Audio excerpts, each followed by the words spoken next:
Thank you, Madam President. I come to debate and to make an argument about whether we should continue funding Ukraine indefinitely, because this country and this United States Senate has not actually had much of an argument about whether we should continue to fund Ukraine indefinitely. It has become extremely commonplace among advocates for further Ukraine funding to frame this as the courageous against the partisan, those who in America's, in Ukraine, apparently's moment of need, are expressing the great spirit of patriotism that animated us in World War II and other moments of great world conflict. And that those who don't want to send another $61 billion to Ukraine, well, we're just the knuckle draggers. We're the people who are listening to the base. We're the people who are listening to the media, ignoring that so many of us have been criticizing America's Ukraine policy from the get-go, when both the media and the base was much more supportive than they are today. One of the most preposterous arguments that I hear in defense of our policy in Ukraine is that it is bipartisan, that the experts know better. Perhaps Senator J.D. Vance doesn't know what the Joint Chiefs of Staff do. Perhaps the Republican base doesn't know what the experts in national security do. Maybe they, with their knowledge and their training and their intelligence briefings access, know something that the American people don't. So while the American people have grown more and more skeptical of this conflict, perhaps it makes sense that we should actually listen to the experts. And where have we heard that argument? So many times in the last many decades have we been asked to listen to the experts. And yet, we never actually ask what the track record of those experts is in matters of foreign policy. The experts, the bipartisan consensus, of course, got us into Vietnam, a war that lasted nearly 15 years, that saw the destruction of nearly 60,000 American lives, and for what? It was the bipartisan foreign policy consensus, the experts, that got us into a 20-year war in Afghanistan, where American taxpayers for 2 decades funded things like how to turn Afghanistan into a flowering democracy, or how to ensure that the Afghans had proper American thoughts about gender in the 21st century. Well, maybe that was a waste of money, and maybe the experts were wrong. Those same experts, of course, counseled us that we must invade Iraq because Iraq has weapons of mass destruction, and yet Iraq had no weapons of mass destruction, and the war led not only to the destruction of 5,000 American lives and many, many hundreds of thousands of innocent people beyond that, but also led to the regional empowerment of Iran, which now we are told by those same experts is the biggest problem that we face in the Middle East. Now those experts have a new crusade. Now those experts have a new thing that American taxpayers must fund, and must fund indefinitely, and it is called the conflict in Ukraine. Now we, at least most of us, I think, in this body, nearly all of us, I would hope, do not think that Ukraine deserved to be invaded. We certainly don't think that what has befallen the innocent civilians of Ukraine was deserved. We condemn it as we should. But we have to ask ourselves, what are we doing there, not how we feel about it? What is our objective there, not how sad we feel about what's befallen the innocent civilians? We have to engage in what the bipartisan experts have failed to engage in for 50 years, a conversation about strategy, asking very specific, very discrete questions about what it is that we're doing there. What are we trying to accomplish? How long will it take to accomplish these things? And for how many millions or billions or trillions of dollars are we in for before we can accomplish these things? Now, I've heard any number of explanations from my colleagues who support our policy in Ukraine about what it is that we're trying to do. At the beginning of the war especially, you hear this argument far less, but at the beginning of the war especially, you would hear an argument that we had to throw Vladimir Putin back to the 1991 borders. Well, we don't hear that argument so much anymore. Why? Because it was preposterous then, and it's preposterous now. Ukraine is a country that now has about 28 million people. That's after many hundreds of thousands have died in the war, and many, many millions have left the country, probably permanently beyond that. Russia, by comparison, has 160 million people, and has the industrial capacity to make many, many more times artillery shells and other critical weapons per day.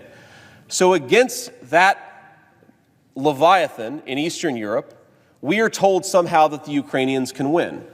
Well, again, what is victory? We know now that throwing Russia back to the 1991 borders is preposterous. No one, not even the inner circle of Zelensky's own cabinet, makes that argument. They did a few months ago, but they don't make that argument anymore. So what is victory? And when you talk to people, both in public and in private, the actual thing that you can piece together that we're trying to do is to send enough weapons and send enough money to the Ukrainians until something good happens. Until maybe the Russians get sick of the conflict and they come to the negotiating table. That's one opportunity to end this war that we're told, is that if we just keep on going and we show our resolve, then Vladimir Putin will come to the negotiating table. And yet, if you listen to former German Chancellor Gerhard Schroeder, or you listen even to some of the ministers in Zelensky's government, or certainly if you listen to a number of other Western European allies, they will say that Russia was willing to come to the negotiating table at the beginning of 2022, after the war had stalemated from the Russian perspective and after the Ukrainians had shown some real bravery and some real resolve. Now, it's not just Vladimir Putin who says this, it's virtually everyone who has ever talked about this moment in the conflict, and they will say that British Prime Minister Boris Johnson, backed by any number of leaders within the American security apparatus, basically said, tell Vladimir Putin to shove it. The Ukrainians are winning, the Russians are losing, so we'll just keep this war going for as long as it takes. So we had the opportunity to negotiate back in 2022, and if we had taken it, here's what would have happened.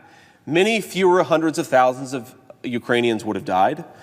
Many fewer innocent civilians would have lost their lives, their homes, their livelihoods. And a war in Eastern Europe that has put stresses on everything from food supply to energy prices would have concluded. So, we're trying to get Vladimir Putin to the negotiating table. We don't have a pathway for how to do it, by the way. We just think that's a good thing, and we're going to try to do it if we continue to throw money. But yet, that same negotiating table was on the offer about 18 months ago, and we told them to go shove it. Okay, so negotiating table, that seems to not be a realistic end goal if we just continue to funnel money and resources. So what is the end goal here? It is astonishing that not a single person from Joe Biden on down can actually articulate what another $61 billion can do. They'll tell you what it won't do. They'll tell you what the absence of $61 billion will do. But how weird is it that they want to send $61 billion to America, to America's ally, Ukraine, and they can't actually tell you what it's supposed to accomplish, what this will accomplish that the previous $120 billion didn't.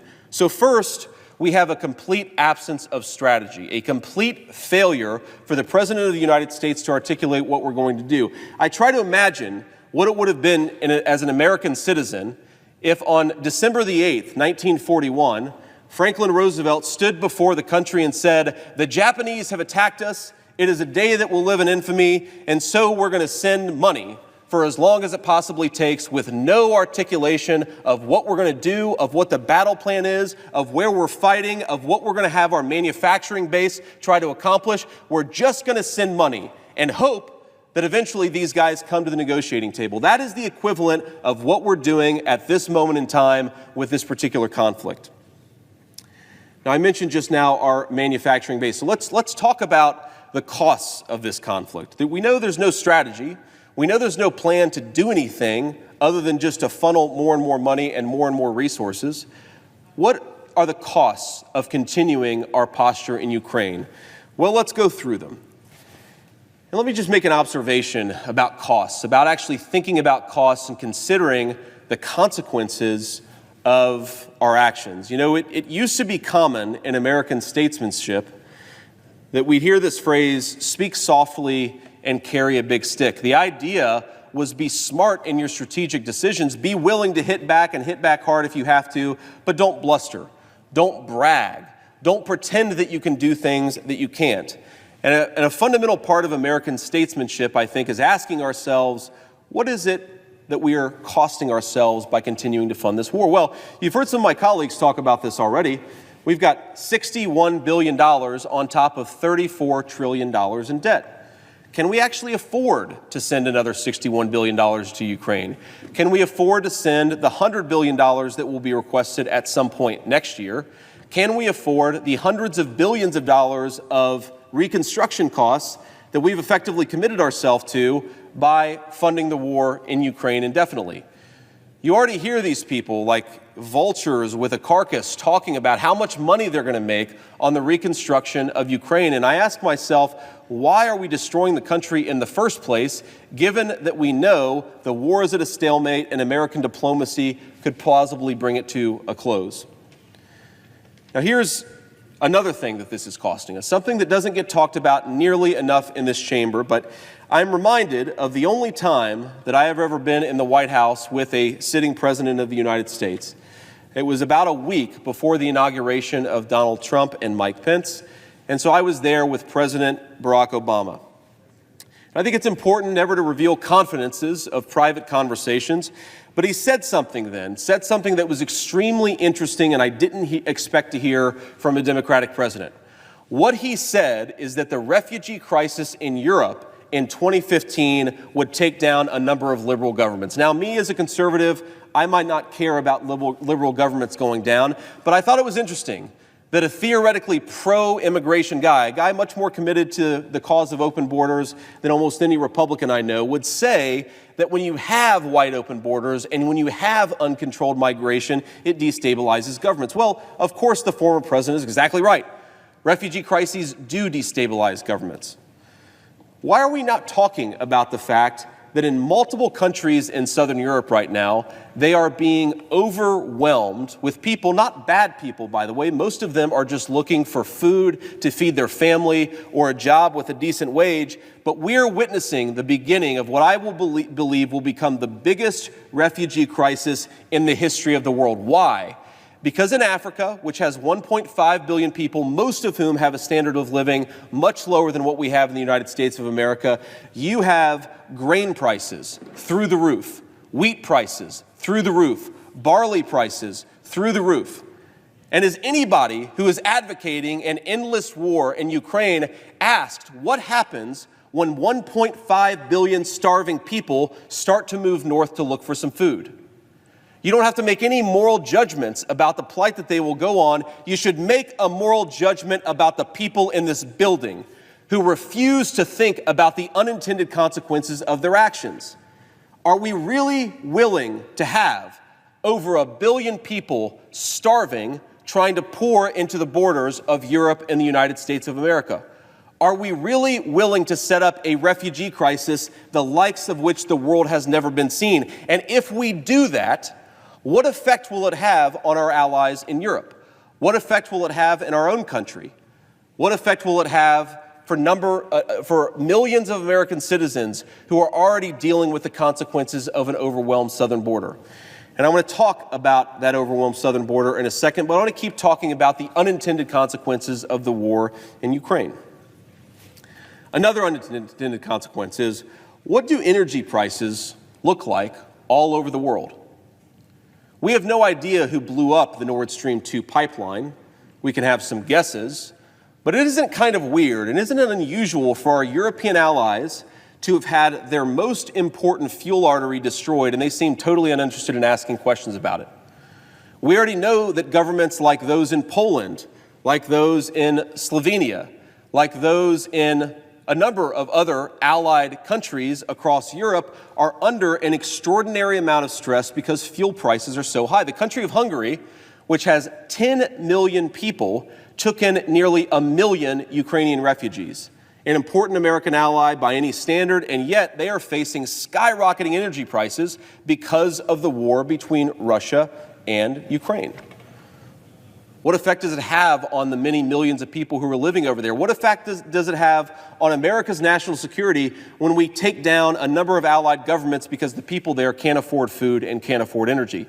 That is another unintended consequence. And while we're talking about the unintended consequence of energy prices in Europe, let's ask a very important question about why we're here.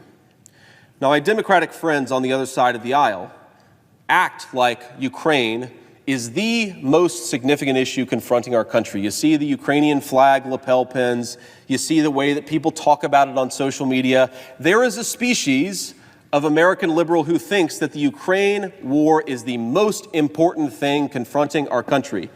But it's not so important that they will pursue common sense American energy policies. The reason why Russia is so powerful on the world stage today is one reason: because of stupid American and European energy policies. Preposterous energy policies that drive up the cost of natural gas. So while we, with the one hand, send $61 billion to Ukraine, we pursue a set of energy policies that drive up the cost of natural gas and enrich the Russian oligarchs who are paying for the war. We are literally paying for both sides of the war. The Russian side with dumb energy policy and $61 billion to Ukraine direct with American taxpayer subsidy. That is another unintended consequence. And my Republican friends, who I assume all of them agree with me on the idiocy of our modern energy policies in 2023 and 2024, why are they supporting a conflict that in fact is a cover for those energy policies? If they really cared about Ukraine as much as they say they did, perhaps they should force the President of the United States to stop enriching Russian oligarchs with terrible energy policy. But we're not doing that. We're going to continue to fund both sides of this war, and I guess that's just the way that it's going to be. Let's talk about another unintended consequence of our Ukraine policy. We are, at this very moment, incredibly stressed in how many weapons we can manufacture. I tell this statistic to people, and they're sometimes surprised by it. The first time that I heard it, I was surprised by it. America, if you measure it by GDP, is, of course, the largest economy in the world, and we are 10 times the size of the Russian economy. And yet, the most important weapon in Eastern Europe today are 155 millimeter artillery shells. It's one of the reasons why 400,000 Ukrainians, that's the best estimate, have died during this conflict, is because the Russians have an incredible advantage in artillery. So you ask yourself, we're 10 times the size of the Russian economy. How many artillery shells do we make in a month, and how many artillery shells do the Russians make in a month? Well, we make in a month about 30,000 artillery shells. That's up from about 20,000 artillery shells a month at the beginning of the conflict. Guess how many the Russians make? They make about 25,000 artillery shells a day. So in a month, the United States, the biggest economy in the world, makes weapons at a rate per month that the Russians are able to meet in a single day. Well, one thing that suggests to me is that GDP numbers are awfully fake. If you can't produce weapons to defend your own people, then you can't pretend that your economy is as strong as you might like to think. Unfortunately, for Wall Street, we cannot fight wars with dollars and derivatives. We need weapons. We need bullets. We need artillery shells. We need missiles, and America doesn't make nearly enough of those. Not for our own security, and certainly not enough to support both the Ukraine conflict and, God forbid, a conflict that might occur in East Asia. So let's specify that a little bit more. We're right now depleting critical munitions, missiles, artillery shells, and bullets faster than we can replenish them, and then we send them to Ukraine. Well, I'm sorry, why does that make an ounce of sense for our own national security? Shouldn't we rebuild our own manufacturing capacity before we spend all of it on Ukraine? Shouldn't we make more of our own weapons and gain some self-sufficiency in weapons manufacturing before we send all of those resources to Ukraine? The answer of the United States Senate is apparently not. So on issue after issue after issue. Madam President, Senator from North Carolina. I'm inquiring to see if the gentleman from Ohio would yield to a question about this subject matter. Will the gentleman yield? I'm happy to yield, Madam President. Thank you, Senator Vance. Senator Vance, this appropriations bill that's before us, I just want to make sure that I've got my facts right. I believe that there's $35 billion to restore U.S. military readiness and modernization. I also believe that, and please correct me if I'm wrong, that for every dollar we're sending to Ukraine, we're appropriating about $2.50 to make sure that we backfill and cover. There are a lot of bad and unintended consequences to this conflict. One of the good ones is learning before we have to defend ourselves that we are grievously out of step with manufacturing capacity. And it is my understanding that $35 billion, about half of the money that's being appropriated to Ukraine, is actually being appropriated back to the industrial base and for Patriot missile manufacturing, a number of other vulnerabilities that we found. We're trying to address it. Do I have a correct understanding of that? To my colleague from North Carolina, before I answer that question, Madam President, can I inquire how much time I have? And Madam President, I would also like to state that I have time that I will, in response to my question, I will yield my time for the purposes of you allowing to have time beyond the answer to the question. The senator from Ohio has 40 minutes remaining. So, Madam President, I ask unanimous consent that the only time used by the senator from North Carolina be debited to his post-cloture time, and that to answer his question, we not have time deducted from my account. Is there objection? Without objection. Thank you, Madam President. So, to my colleague and friend from North Carolina, I want to answer that question. So, the senator is right that this legislation contains a lot of resources. I think $35 billion is the number that he used to rebuild the American industrial base. And I have no reason to object that number. I know that some people have had more time with this legislation than I have, but I believe, based on my own review, that that number is correct. But we have to ask ourselves not just how much money is going to rebuild our industrial base, but combined with presidential drawdown authority, how much of that will then be just redirected to Ukraine? My understanding is that given the current authorizations and given the current appropriations, while a lot of this money will go, and I'm glad that it will go, to places like Ohio and Alabama to manufacture weapons, those weapons will then be mostly sent to Eastern Europe because we're currently spending resources and munitions in Eastern Europe at a rate that is far faster than our industrial base's ability to replenish them. So what will happen in effect is that we will make the weapons, and literally faster than we can make them, they will then go out the door to Eastern Europe, unless, of course, in the next few months or the next couple of years, the conflict ends. So the gentleman's question is well taken, but it actually doesn't address the core concern that we're depleting munitions much faster than we can replenish them. And I want to just, on one final point here, if I may, and I'll be quick because I know that I'm on borrowed time here. The question of whether we should rebuild our industrial base is something my friend and I agree on, and I think most of my colleagues here in the United States agree on. The more difficult question is, what do we do in the interim? It will take years to get our industrial base to the point, maybe 3 years, maybe 5 years, to get our industrial base to the point where it could support a war in Eastern Europe and a war in East Asia simultaneously. We don't debate the need to rebuild our industrial base. The question is, what do we do in the interim? And I think in the interim, continuing to support the Ukraine war indefinitely is a terrible, terrible mistake. Madam President, I suppose I could go back on my own clock. I don't know what I'm supposed to say here, but... The senator will resume. Thank you, Madam President. I appreciate your charity, and I appreciate you having to sit up there and listen to me. Members of our gallery chose this, but some of us did not, so I appreciate you and my staff. But let me keep on going here on how we got here. I've articulated, to the best of my ability, why I think we don't have a strategy here, and why I think it's important for us to actually articulate a strategy, what it means for us to not have that strategy, and importantly, the unintended consequences of continued conflict in Eastern Europe, backstopped by the American taxpayer. But I want to talk about the politics of this. Not long ago, or I should say, not long after Russia invaded Ukraine, I made an observation that frustrated a lot of my friends who advocate for continual conflict in Ukraine.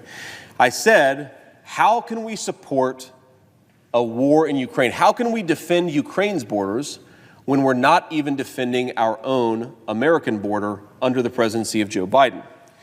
And the response that came back went something like this, and I'll paraphrase it as much as I can. America can walk and chew gum at the same time. A great power should, in theory, be able to support an ally in Eastern Europe while at the same time securing its own southern border. And I think the events of the last week have revealed just how preposterous that argument is. We clearly are not able to walk and chew gum at the same time. And in fact, if we were able to walk and chew gum at the same time, we would secure our border first, and we would have done it weeks or months ago, but certainly we would have done it this past week. Now, here's the basic political dynamic that unfolded, and I know my colleague from Kentucky has discussed this, so have others. The basic political dynamic that unfolded is the Republicans in the Senate said, we want border security. That is the issue around which Republicans are unified. We want border security. And of course, the Democrats are in charge. The Democratic leader is the majority leader of the Senate. We have a Democratic president. So what do the Democrats want? What unites the Democrats that doesn't unite us? And the answer came back, Ukraine. The Democrats want to send $61 billion to Ukraine. The Republicans want to secure the border. And there was the root of a potential compromise. In divided government, sometimes you have to make compromises. Nobody's happy, but there was a potential compromise that could be made. And here's how the argument went. If we're going to send $61 billion to Ukraine, we should do it first in tiers. We shouldn't send it all at once. We should stagger it out a little bit. And the reason we should do that is to ensure that Joe Biden actually keeps his promise and enforces the American southern border. In other words, we tell the president that you don't get another dime of American taxpayer money for Ukraine unless you bring illegal border crossings at the level they were during the presidency of Donald Trump. That, to me, was the negotiation as it was set up by the Republican conference. That was the understanding that me and so many of my colleagues in the Republican conference had. And of course, that negotiation could go many places. It could go a place that might make Democrats uncomfortable. It could go a place that might make some of my Republican friends uncomfortable. In theory, to get a deal, it would sort of get everybody a little uncomfortable, but you'd be able to get 60 senators to pass it and send it on to the House. Well, that's not what happened. What was produced instead was a secret negotiation where Republican senators, by and large, had very, very little input in the process and where we had no idea what was actually in the final package. We heard it through rumor and through conversations with friends, but immigration law is complicated. What a colleague, even a well-meaning colleague, tells you exists in a piece of immigration law doesn't matter nearly as much as the text of the actual immigration law. So that text finally dropped on Sunday of last week. I believe February 4th, that legislation dropped. A 370-page piece of legislation that would commit many, many billions of dollars to Ukraine, a few $billion to East Asia, a few $1 billion to Israel, and a few $1 billion combined with some policy changes at the American southern border. Now, here's the problem. It actually inflamed some of the worst. When you read the text, you realize that it inflames some of the problems that make the southern border crisis the worst. Let's just walk through a few of those. Number one, parole. The last Democratic president, Barack Obama, paroled approximately 5,000 illegal aliens per year. That's 5,000 per year. Joe Biden, in 3 years, has paroled between 600,000 and close to 1 million illegal aliens per year. That is not a typo or an overstatement. So Joe Biden radically increased parole authority, and that doesn't just have the direct effect of making nearly 1 million illegal aliens legal.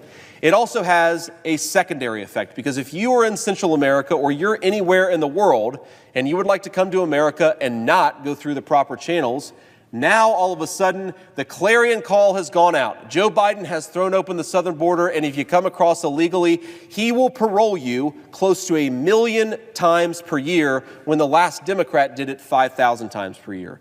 That is the first effect of Joe Biden's parole, and our great border compromise did nothing to limit Joe Biden's parole authority. Number two, another problem with our border law is that it has been manipulated so that we turn so-called illegal aliens into so-called asylum seekers. Here's how it works. We, of course, want to be a country that's welcoming to those who are fearing persecution. So if you come into this country as an economic migrant and you come illegally, you come having not followed the laws of this country, you can claim asylum. And if your asylum claim is granted, you immediately receive amnesty and you are on the track to becoming a citizen of this country, even though you never followed the law to get into the country in the first place. The other effect of our problematic asylum laws is that even if the asylum claim is not granted, you can be released into the country for a period of years, sometimes even decades, before an immigration judge hears your claim. So let's say you're an economic migrant. You show up at the American southern border. You say that I am an asylum claimant fearing persecution, and an administrative official from Customs and Border Patrol says, well, we have to adjudicate your asylum claim.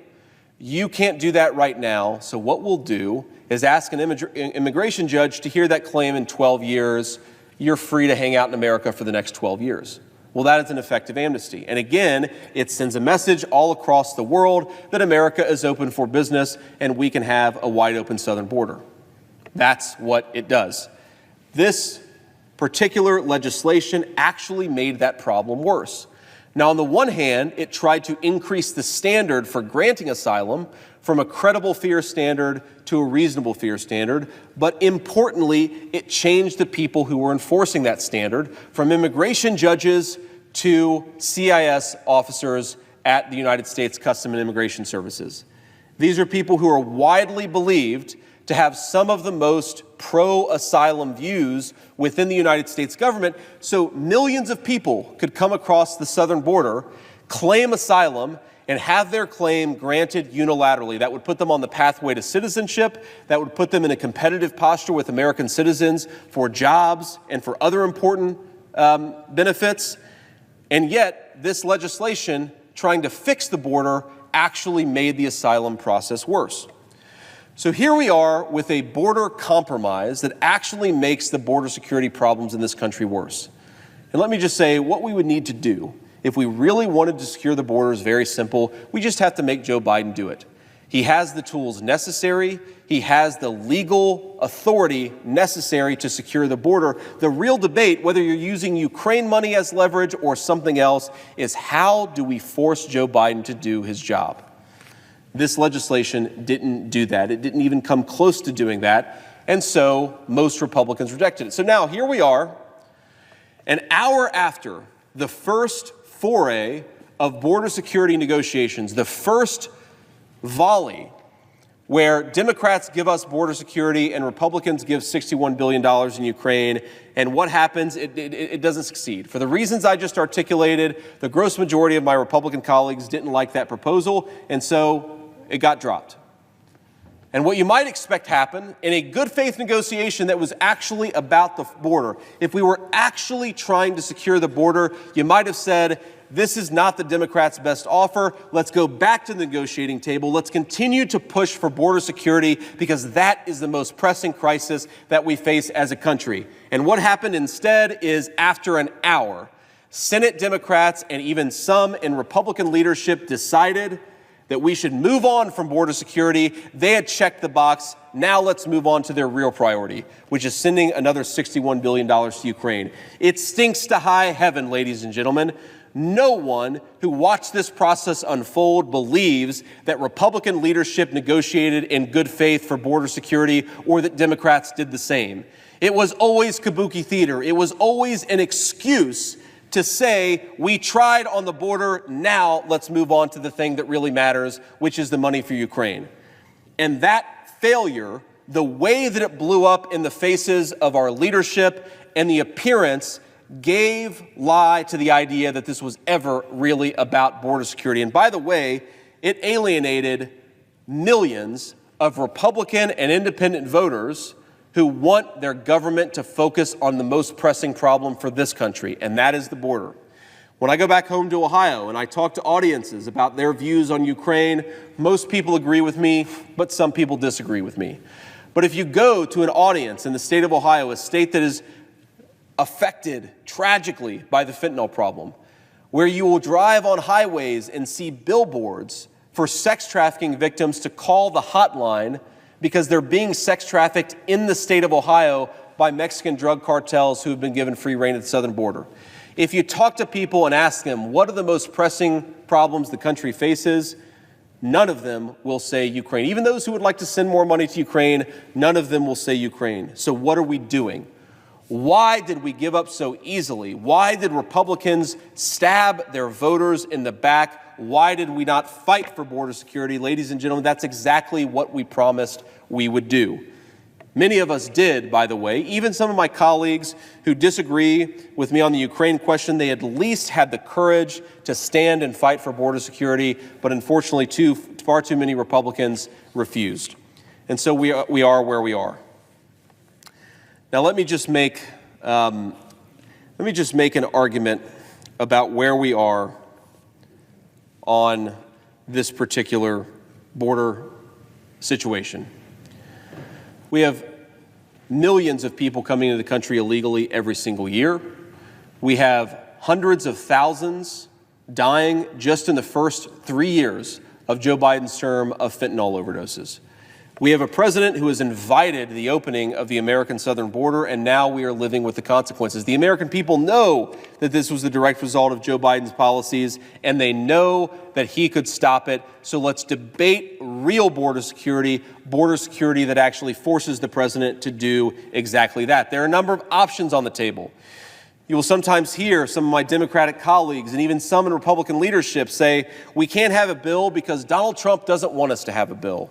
That if we advance common sense border security, Donald Trump would destroy it. That is the furthest thing from the truth. In fact, just last week, Donald Trump proposed a border security bill that would force Joe Biden to secure the southern border. You may agree or disagree with the policy, but the idea that there is no policy that would get Republican buy-in, including at the top of the Republican ticket, is preposterous. It's something that does not exist in reality. Madam President, how much time do I have left? The senator has 25 minutes remaining. Great. So, I've given my spiel here, and I want to get a little bit into the details of what we're trying to accomplish here and how we might try to accomplish it. Let's first start with a conversation about the American southern border. I want to read a piece from the Washington Post, an argument that I want to read and then I want to respond to. Having failed to convince the American people that a blank check to Ukraine President Volodymyr Zelensky is in their interest, the Ukraine First Caucus now claims the aid primarily benefits American workers. Mark A. Thiessen, who drafted an op-ed to this point, exemplified the pivot. This is disingenuous and dangerous, and this is partially in response to some of the arguments that I've heard earlier. We cannot rebuild our industrial base by building capacity and sending all of it to Ukraine. It doesn't make sense. Now, we support increasing defense spending and building up our defense industrial base, as expansion of our military manufacturing capacity benefits American workers and bolsters our national security. Washington is more focused on sending our limited military stockpiles to a conflict in Ukraine with no clear path to victory. The Biden administration's new message fails to account for grave shortages in our stockpiles. Thanks to nearly 2 years of mission in Ukraine, the United States is perilously unready for any additional contingency. Anything with solid rocket motors is in short supply. Solid rocket motors are the rocket motors that power so many of the critical missile systems that we need. And whether it's Javelins or Stingers or Patriot missiles, we are critically in short supply of not just the missiles themselves, but of some of the components that are necessary for building those missiles, including the SM-6s that would be needed in the Pacific. The high demand for Stingers, Javelins, and Patriot interceptors in Ukraine means we are desperately short of the weapons that would be needed in Taiwan.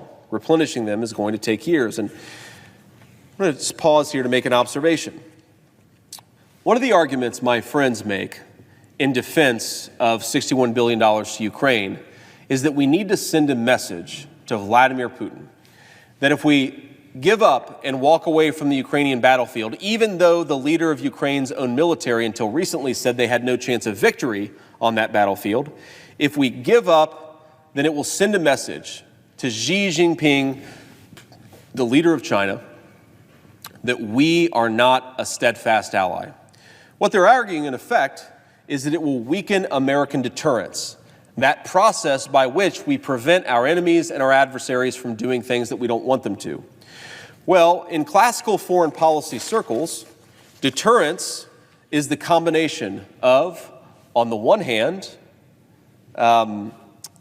resolve, and on the other hand, capacity.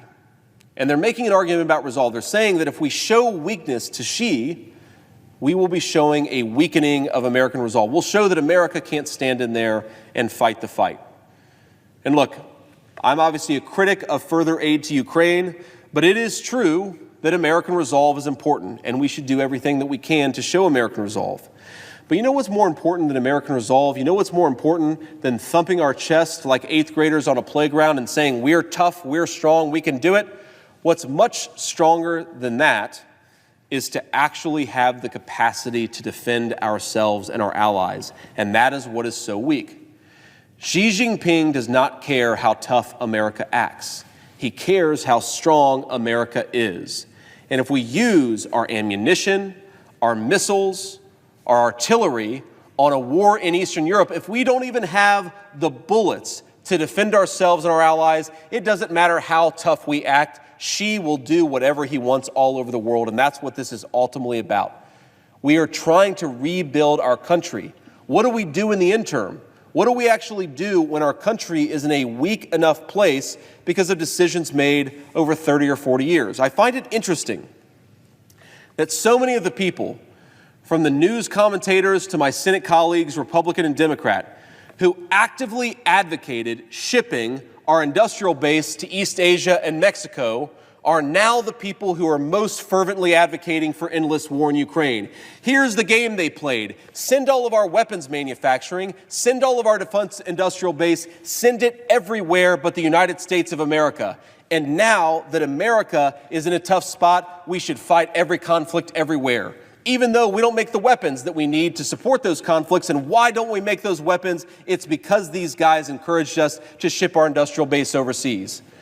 Those of you who are students of history will have heard the term arsenal of democracy. America was the arsenal of democracy. We won World War II, not because of chest thumping, not because we showed the strongest resolve, but because we had the strongest people and the strongest economy in the world. So at a time when America faces a number of problems, including the southern border here at home, at a time when we are weaker in manufacturing capacity than we've been at any time in the last half century, this is the point when these people want to send unlimited weapons to Ukraine. This is the point where they want to send weapons not just to Ukraine, but to many theaters all across the world. Let's have an honest conversation about the decisions that have been made and how they've made this country weaker. Let's not pretend that weakness doesn't exist and send an unlimited number of weapons to Ukraine in the interim. Now, I want to move on to another argument. I want to read this piece, which articulates my argument for peace very well, written in Responsible Statecraft, published on July 5th of 2023. We're now, think about it, nearly a year since this piece was published, and its arguments are, if anything, more pressing today than they were last summer. Quote, last year, referring to the possibility of escalation that the Russo-Ukrainian war entails, President Joe Biden announced that America and the world are closer to a destructive nuclear war than ever since the Cuban Missile Crisis in 1962.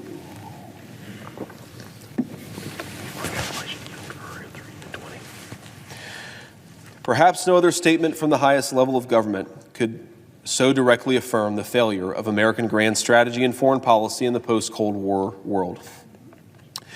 What seemed to be a Hollywood sci-fi scenario that the average American in the 21st century did not even think about is now a possibility that experts, policymakers, and world leaders like President Biden discuss regularly.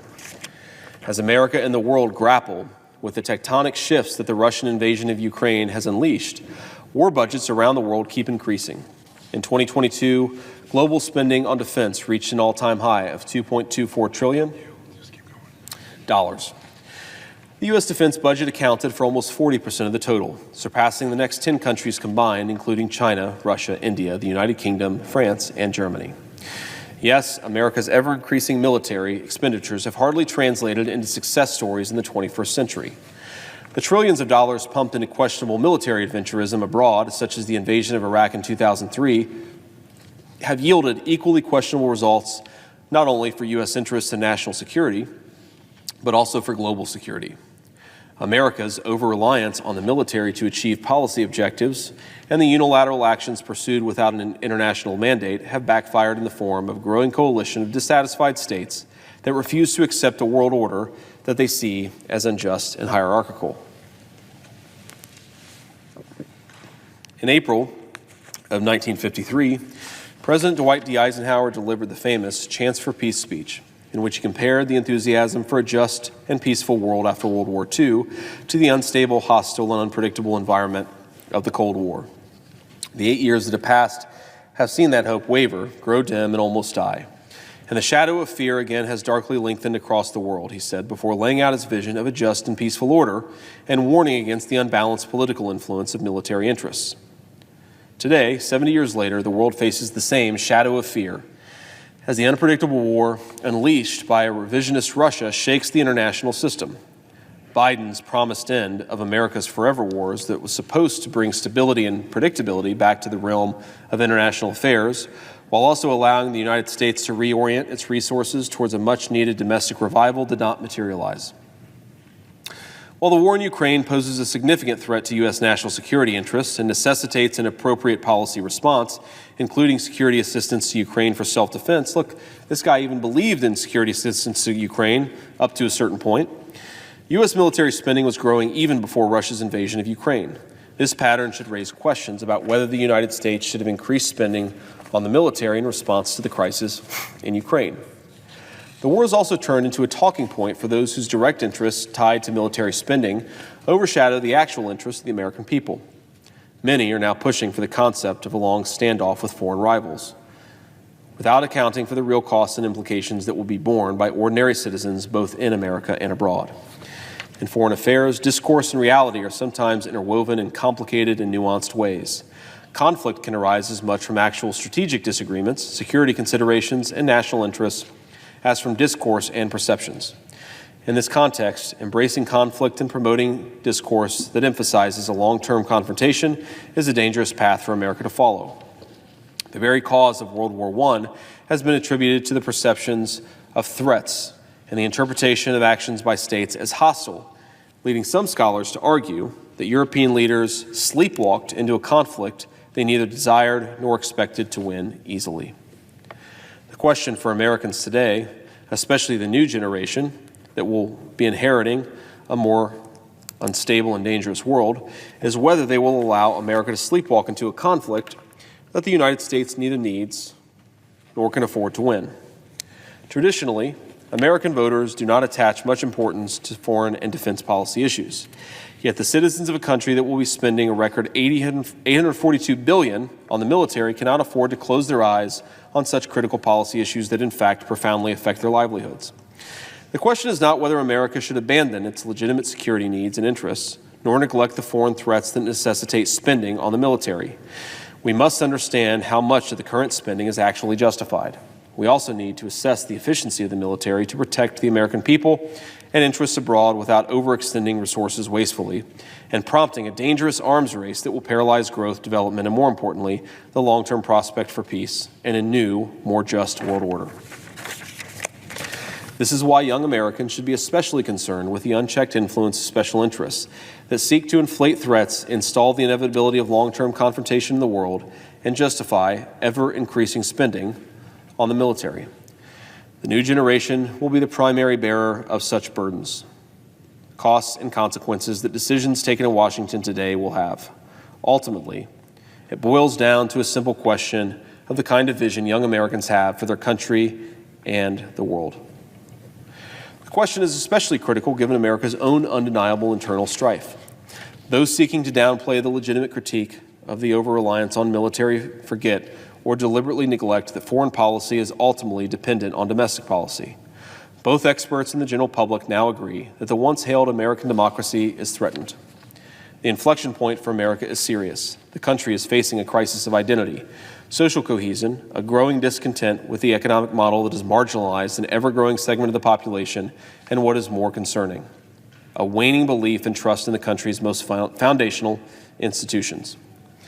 Those championing a new age of unnecessarily militaristic and confrontational foreign policy that relies on growing and unbalanced defense budgets should rethink the use of those resources. A stroll in the streets of Portland or in the infamous Skid Row in Los Angeles could be beneficial to reevaluate priorities and distributions of limited resources to deal with the most pressing issues America faces. Ultimately, the strength and attractiveness of the United States on the global stage and America's competitiveness vis-a-vis its rivals depends on the domestic revival of a country that has been decaying silently for decades in virtually all key aspects. This is why a new generation of Americans must step in to seize the new chance for peace before it is too late. As the world order continues to fracture, only a wave of democratization of the most undemocratic sphere of policymaking in Washington can trigger the kind of reassessment and accountability the American people should expect from their elected leaders. Unless we take steps now to usher in an overdue reckoning in Washington, we may miss, as President Eisenhower said, a precious chance to turn back the tide of events. That was by Martin McEryan, and that again is from Responsible Statecraft, an important argument and an important piece. Let me address just a couple of points brought to mind by that piece and by that argument. You'll hear, especially in the last couple of days, after former President Donald Trump criticized NATO, you will hear a strong argument about what NATO means to the United States of America.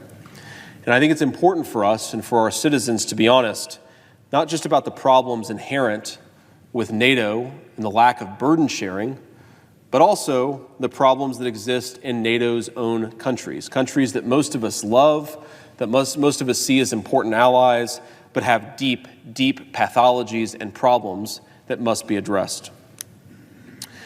Something that is often said is that in this particular conflict, Ukraine versus Russia, NATO is actually carrying its fair share of the burden. You will see charts that make an argument that NATO, which has the economy approximately the size of the United States of America, is spending actually more resources on Ukraine than the United States of America.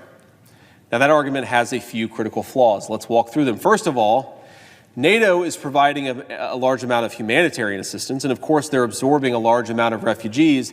They're doing it because Ukraine is in their backyard.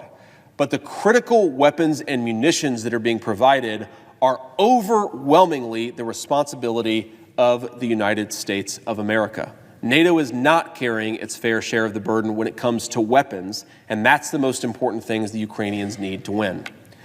Second, even if we assumed, and it's wrong, but even if we assumed that NATO was carrying its fair share of the burden over the last 18 months, NATO has failed to carry its fair share of the burden for literally decades, ladies and gentlemen. Look just at how much money the United States has spent on defense since 1992 and compare that to our NATO allies. Ladies and gentlemen, we have been subsidizing European security to the tune of trillions of dollars. And it might feel nice when we go to Munich and the Europeans thank us, and it might be great to get a pat on the back from a European head of state, but the American people demand that NATO carry its fair share of the burden. Germany is the largest economy in Europe. They have promised for decades, and especially over the last years, that they would meet the NATO threshold of 2% of GDP spent on defense. They are still not there. Italy, a massive economy, still underspends on defense. In fact, most of the economies of Europe, outside of the UK and France and some economies in Eastern Europe, most of the economies of Europe massively underspend on defense, and that has invited aggression, not just from Vladimir Putin, but from other places as well. And at the same time that world leaders play armchair general with the Ukraine conflict, their own societies are decaying. Not a single country, even the United States within the NATO alliance, has birth rates at replacement level. We don't have enough families and children to continue as a nation, and yet we're talking about problems 6,000 miles away. We are being invaded by up to 10 million illegal migrants over the course of Joe Biden's term in office, and we have apparently no president with willpower to stop that problem. We have a fentanyl crisis that has led to the deaths of over 100,000 people per year in the last few years of our youngest and brightest people. Mental health crises are skyrocketing. Youth suicides are skyrocketing. And every single place, not just the United States, but every single one of the countries in the NATO alliance see similar, or in some cases, even more troubling dynamics on most of those metrics, from migration to economic malaise. What are we doing, ladies and gentlemen? China and Russia, if we want them to fear us, we need to rebuild our own countries. We need to rebuild a strong Europe and a strong America. We need to rebuild a civilization that can support conflicts instead of just run away from them, because right now we don't have that. We do not have a country and we do not have a NATO alliance that is strong enough to do the things that need to be done. So our message to the Europeans need to be simple. Fix your own country, share your own burden, spend more on defense, fix your own problems, and that will deal with the problem in Russia far more than a $61 billion check to Ukraine will. In fact, we are subsidizing them. We are enabling their refusal to spend enough resources on defense. And I see that my time is up, Mr. President. Thank you.